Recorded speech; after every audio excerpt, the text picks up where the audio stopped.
Delimitation ప్రక్రియపై Congress party చేసిన తాజా వ్యాఖ్యలు దక్షిణాది రాష్ట్రాల్లో పెద్ద చర్చకు దారితీశాయి.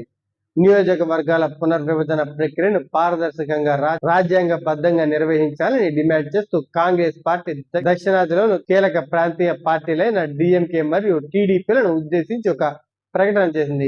ఈ ప్రక్రియలో రాష్ట్ర ప్రయోజనాలను కాపాడడంలో ఈ రెండు పార్టీలు రాజకీయ వారసత్వాన్ని పటిమను చాటాలని కాంగ్రెస్ కోరింది.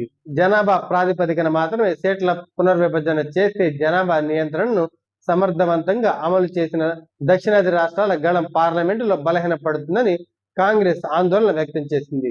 ఈ ప్రక్రియలో రాజకీయ లబ్ధి కంటే దేశ సమగ్రత మరియు ఫెడరల్ స్ఫూర్తి ముఖ్యమని కాంగ్రెస్ గుర్తు చేస్తుంది. డిఎంకే టీడీపీలు గతంలో కూడా ఫెడరలిజం కోసం పోరాడాయని, ఇప్పుడు అదే స్ఫూర్తితో కేంద్రంలోని నిర్ణయాలను ప్రభావితం చేయాలని కాంగ్రెస్ కోరింది. 2026 తర్వాత జనాభా గణన ఆధారంగా నియోజకవర్గాల పునర్విభజన జరగాల్సి ఉంది. అయితే దీనివల్ల ఉత్తర భారతదేశంలో సీట్లు పెరిగి దక్షిణాది రాష్ట్రాల్లో సీట్ల సంఖ్య తగ్గే అవకాశం ఉంది. ఏపీలో టీడీపీ ప్రస్తుతం అధికారంలో ఉండగా తమిళనాడులో డిఎంకే ప్రధాన ప్రతిపక్షంగా ఉంది.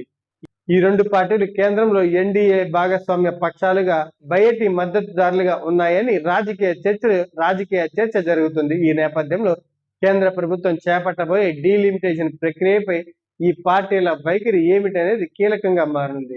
తమిళనాడులో ద్రవిడ సిద్ధాంతం మరియు రాష్ట్ర హక్కుల కోసం ఎప్పుడు ముందుండే డిఎంకే అసమాన పునర్విభజనకు అంగీకరించే అవకాశం లేదని స్పష్టం చేసింది.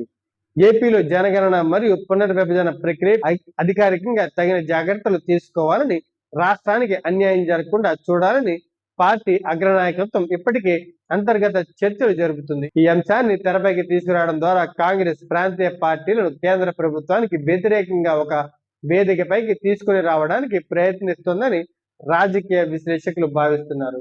నియోజకవర్గాల పునర్విభజన అనేది కేవలం సీట్ల పెంపుదల మాత్రమే కాదని, అది దక్షిణాది రాష్ట్రాల రాజకీయ ప్రాబల్యాన్ని నిర్ణయించే అంశమని, కాబట్టి డిఎంకే మరియు టీడీపీలు తమ చారిత్రక బాధ్యతను గుర్తు చేసుకోవాలని కాంగ్రెస్ పిలుపునిచ్చింది.